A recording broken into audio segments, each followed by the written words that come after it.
Welcome, one and all, to the first annual TCG Aesthetics Top 10 Games of the Year, plus some other top of the year lists, and of course, honorable mentions. You will find the program for this evening's entertainment underneath the description in a pinned comment in the comments section, and refreshments will be served by you on your own time. Let's establish some ground rules for how this specific list is curated. All of the contenders for this list must be games that I have played and finished this year. Games that were released throughout the course of this year are weighted heavier than others. However, there is not an age cap on the games. Games of all ages are considered. As long as I've played them, they're fair game.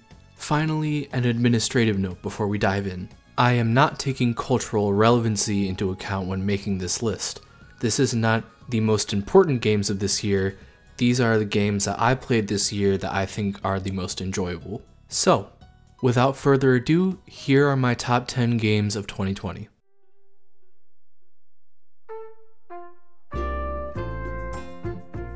Even though I dropped off of this game pretty early on, I still enjoyed much of the time that I spent with Animal Crossing New Horizons.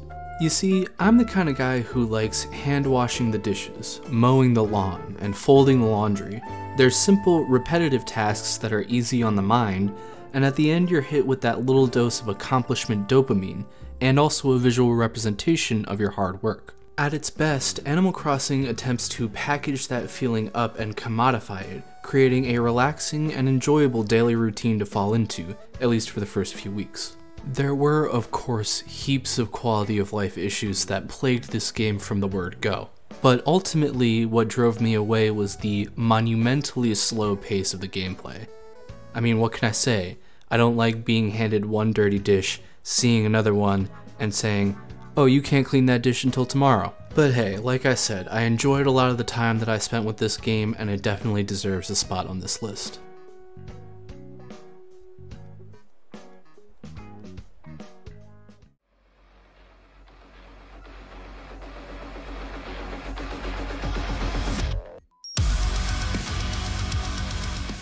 Ever since my brain developed beyond the ability to process so many flashing lights and blood splatters, my interest in first-person shooters has been waning. And for the most part, I think that's for the best, but Doom isn't like the other girls. It's the big titty goth girlfriend every gamer deserves. This game is unapologetically brutal, fighting your way through hordes of demons while constantly traversing these jungle gyms of platforming just equals fucking fun. And it's smart enough not to overstay its welcome too. I'm not quite ready to consummate the relationship with Doom Eternal just yet, but believe me, I'm working up to it.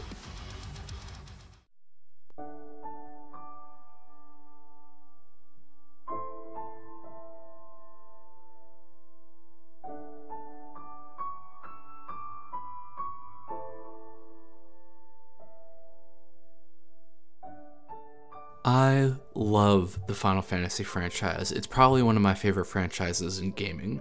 However, I feel like they kind of missed the mark a bit with this remake. Structurally, it has more in common with The Last of Us and Uncharted than it does with any of the other JRPGs that Square Enix has made. That wouldn't be a problem but for the combat system, which is just begging to be let loose on an open plane for dozens of hours of experimentation. I mean, seriously, most other action RPGs couldn't hold a candle to what's going on here. Every hit is so weighty and visceral, and yet you get all the complexity that you'd come to expect from a real-time JRPG combat system. This is probably the most visually impressive game on this list. I can't tell you how great it was to see that mouth animations were actually matching up to the voice acting. Get help. I have no nostalgia connection to the story of this game at all, so I'm just gonna stay away from that. If anything, I just left this game with the impression that I really hope they let you off the leash a little bit with whatever the next installment in this remake is gonna be. This game was an important but very small first step. It's time for the first event list of the night. This one is TV shows / shit that I found on Netflix and other streaming services. Here are all of the runners up for the category of TV / streaming service show. And the number one show that I watched this year was Full Metal Alchemist Brotherhood. I had actually watched this anime once before a couple years ago, but it wasn't until this year that I really sat down and gave it the time that it deserved. This show is extremely well written, it's extremely well constructed, and I recommend it to everybody. This show is fucking great. Go watch it.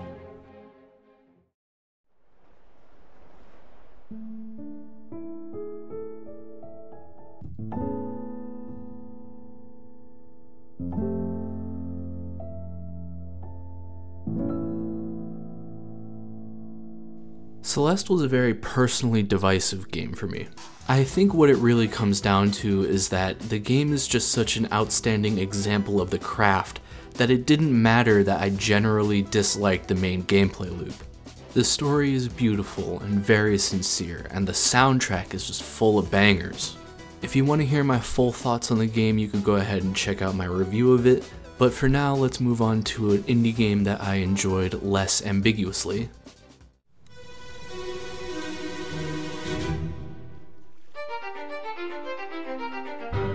The Return of the Obra Dinn is a wild game. The premise is you're an insurance agent who has been sent to investigate a recently discovered ship that went missing several years ago.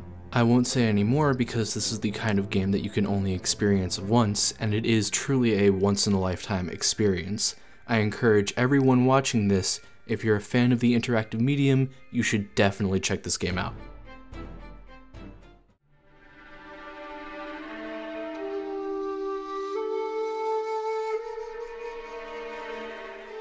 I really wish I had the time and resources to make an hour or hour and a half long analysis video of Ghost of Tsushima, because I think Sucker Punch Studios are really flirting with greatness with this game.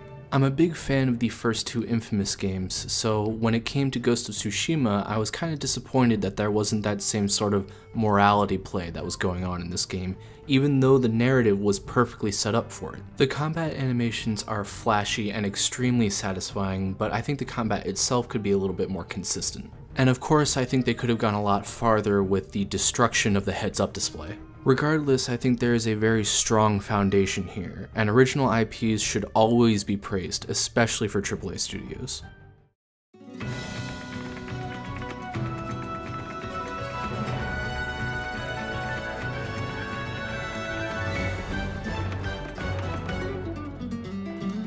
I've talked a lot about Monster Hunter on this channel, so it should come as no surprise that Generations Ultimate finds its place on this list. There is some internal debate as to whether or not I've actually quote-unquote beaten this game, but I'd say I've spent more than enough time to know where I stand on it. Generations Ultimate has the most content out of any game on this list, and that includes Animal Crossing New Horizons. Animal Crossing stands, you can extrapolate from that what you will. MHGU is a fantastic and consistent game from a fantastic and consistent franchise, and it's one of the few communities that I wouldn't actually mind being pigeonholed into. Yeah, that's right, I'm already planning my Rise content. It's time for the second and final event list of the night, and that would be music, or more specifically, albums.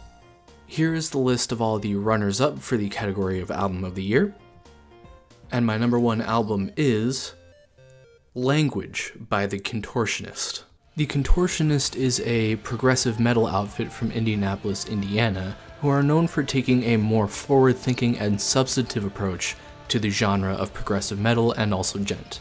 The instrumentals on this album provide an expanding and kaleidoscopic foundation for the soaring clean vocals and the brutal yet somehow also divine screamed vocals. This LP has endless replay value, and although I know it's not going to be everybody's cup of tea, this album has cemented itself quickly as one of my favorite musical projects of all time.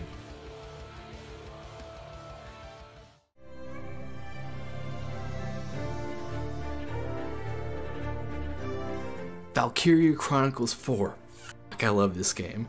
I love strategy games, I love getting headshots, and I love when anime stories use early 20th century aesthetics, obviously as exemplified by the whole Full Metal Alchemist thing earlier.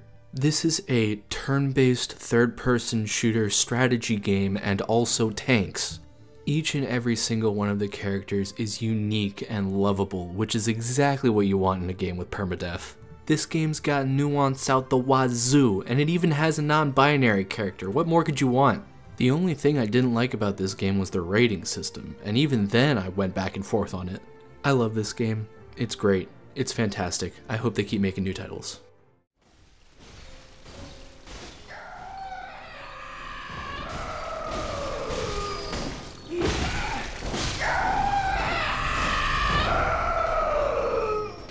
There are two things you need to know about me. One is that I like pizza. Two is that I don't like horror as a genre. However unshakable I thought those truths were, Bloodborne proved to be the exception to the second one. Sure, it may not be as conventional as your amnesias and phasmophobias of the world, but it is still genuinely horrifying to play. I had no experience with the concept of eldritch horror before playing Bloodborne, and although I can't really say that I dug any deeper after I finished the game, the premise is still extremely compelling to me. Bloodborne also happened to be my first From Software game, as I'm sure it was for many. I've since gone on to play Dark Souls Remastered and Nioh, but Bloodborne still reigns supreme in my mind. Nioh has the opportunity to surpass it since I haven't finished playing that game yet, but I find that pretty hard to believe. There's something about the massive interconnected areas and the atmosphere and the combat that all swirl together in a perfect storm of game design.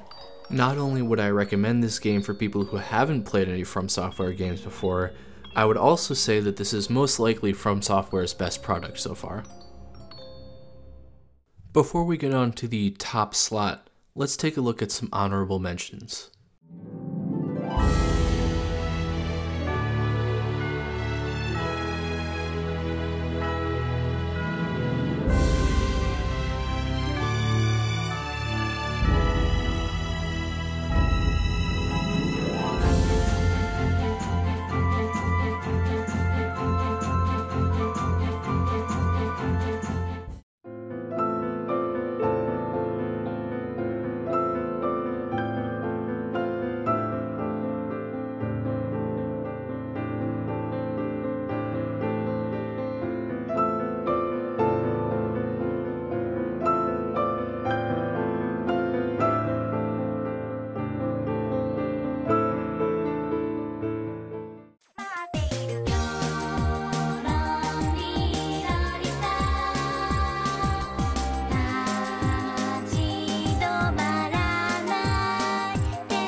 Number 1 game of the year.